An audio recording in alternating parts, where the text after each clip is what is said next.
నిద్రపోతున్నారా? చిత్రలేఖాదేవి గారు వచ్చారు మిమ్మల్ని చూడటానికి. రంజని,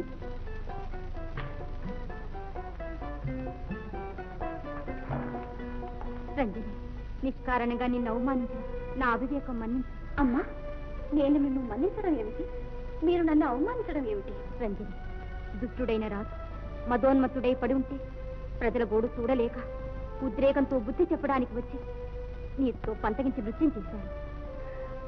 అమ్మా, సకల కళామ తల్లివైన మీ నృత్యం చూసి నేను ఆశ్చర్యచకితనయ్యానే కానీ ఈర్ష్య కూడా చెందలేదు. ఏమో, అప్పటి నుంచి నీవెంత బాధపడ్డావో అని నా మనసు క్షోభిస్తుంది.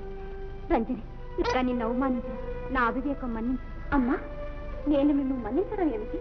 మీరు నన్ను అవమానించడం ఏమిటి? రంజని, దుష్టుడైన రాజు మదోన్మత్తుడై పడి ఉంటే ప్రజల గోడు చూడలేక ఉద్రేకంతో బుద్ధి చెప్పడానికి వచ్చి నీతో పంతగించి నృత్యం చేశాను. అమ్మా, సకల కళామ తల్లివైన మీ నృత్యం చూసి నేను ఆశ్చర్యచకితనయ్యానే కానీ ఈర్ష్య కూడా చెందలేదు. ఏమో, అప్పటి నుంచి నీవెంత బాధపడ్డావో అని నా మనసు క్షోభిస్తుంది. రంజని, నన్ను క్షమించు, నేను వెడతాను. ఎక్కడికి వెళ్తారమ్మా? మీరు వెళ్ళొద్దు. సంతత మధుపానమత్తుడు, కామాంధుడు, దుర్మార్గుడైన మహారాజు ఆదరణలో ఇంకా ఉండమన్నావా రంజని? నాకిష్టం లేదు. ఏరు శాస్త్రమానుకో ఇప్పుడే వెళ్తాను. వద్దమ్మా, మీరు వెళ్ళొద్దు. మహారాజు గారిని మీరు అపార్థం చేసుకున్నారు. వారు చాలా మంచివారు, ఆడిన మాట తప్పని సత్యవాది, శివభూజ దురంధరులు. మీకోసం ఆయన మధుపానం కూడా విరమించారు. మీపై అపరిమితానురాగంతో ఉన్నారు. మిమ్మే రాణిగా చేసుకోతలిచి ప్రియురాల్ని నన్ను కూడా విస్మరించారు. అందుకే వెళ్ళిపోదలుచుకున్నాను. రంజని, నేను రాణి పదవి నాశించలేదు. ఈ మానవలోకంతో నాకు నిమిత్తం లేదు.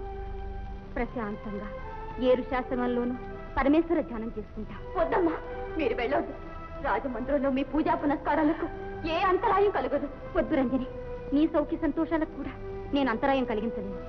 నన్ను వెళ్ళని.